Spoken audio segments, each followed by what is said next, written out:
Subscribe my channel and press the bell icon. अस्सलाम वालेकुम viewers, कैसे हैं आप? उम्मीद खैर वाफियत से होंगे। व्यूअर्स, आज की इस वीडियो में हम आपको ऑपरेशन मरहम का बताएंगे मरकब, इसमें कौन कौन सी अज़ा हैं, इसका तरीका इस्तेमाल किया। तो काफ़ी अच्छा है, ये भी गुद्दी उजलाती का मरकब है ऑपरेशन मरहम।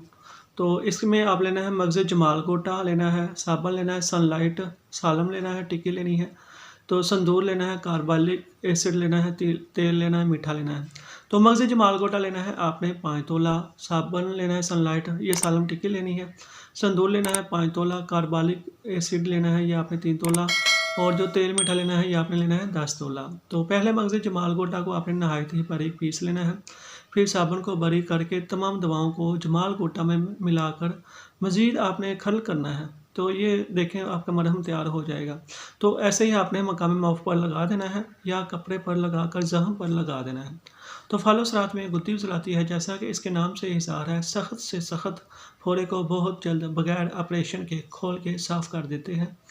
इसे ज़्यादातर ऐसी जगह इस्तेमाल किया जाता है जहाँ पुराने ज़ख्म और फोड़े वगैरह हों, मसलन दाद, चंबल, खारिश, फोड़े, नासूर वगैरह, बगंदर, खंबीर और नासूर चशम वगैरह के लिए नहायत मुफीद है। लगाते ही मुद्दत तक ना पकने वाला फोड़ा चंद घंटों के अंदर पक कर फट जाता है और मवाद खारिज हो जाता है। यहाँ तक कि सरतान यानी कैंसर के किस्म के फोड़े भी इसके इस्तेमाल से ठीक हो जाते हैं, या ऐसे फोड़े जो बहुत ज़्यादा पुराने हो गए हों और उनके किनारे मोटे हो गए हैं और ज़ख्म बंद होने का नाम ना लेते हों, तो उसके लगाने से वो पुराने फोड़े ताज़ा हो जाते हैं और इसके बाद बहुत जल्द इनके अंदर जो ज़ख्म होते हैं वो बंद हो जाते हैं और इस तरह पुराने फोड़े भी ठीक हो जाते हैं। इस मरहम को मर्दाना अमराज में अज़वी कमज़ोरी के बतौर तिला भी इस्तेमाल किया जा सकता है। इसके इस्तेमाल से ज़ोफ़-ए-बा, कुजी, एहतराम, जलक और नामर्दी तक ठीक हो जाती है। तो भी बस आज की इस वीडियो में इतना ही, मिलते हैं नेक्स्ट वीडियो में, तब तक के लिए अल्लाह हाफिज़।